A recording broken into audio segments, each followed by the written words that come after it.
mas concerned ako doon sa reward na sinasabi niya. Kasi may nakapatong na ngayon sa ulo ni Guada at ni Oliver.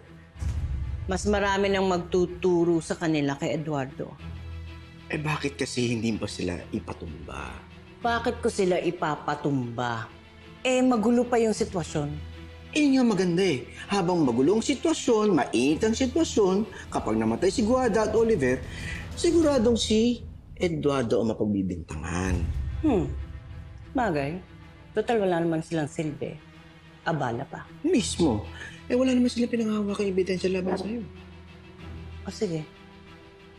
Sige, dispatchahin mo na sila para mawala na sila sa landas ko. But we need to handle it quietly and without a trace, okay? Tulad ng dati. What do you mean? Baka nakakalimutan mo na yung ginawa natin sa pamilya ni Eduardo. The bombing massacre? How can I forget it? Idea ko lahat yun. Ako ang may kagagawan kung bakit namatay ang lahat ng pamilya niya.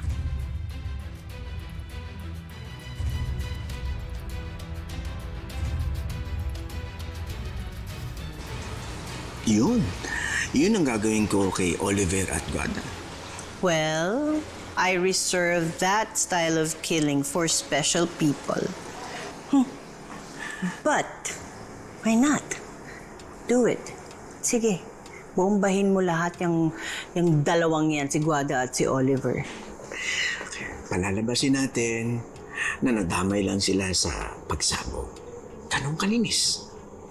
Okay, but make sure it's a powerful one. Ha? Make a statement. Pero, no room for mistakes, ha, Rigor? Akong bahala. Anyway, i-update mo na lang ako sa mga plano, ha? At kailangan ko nang umalis. Kailangan ako ni Rambo. Sige, ang bahala.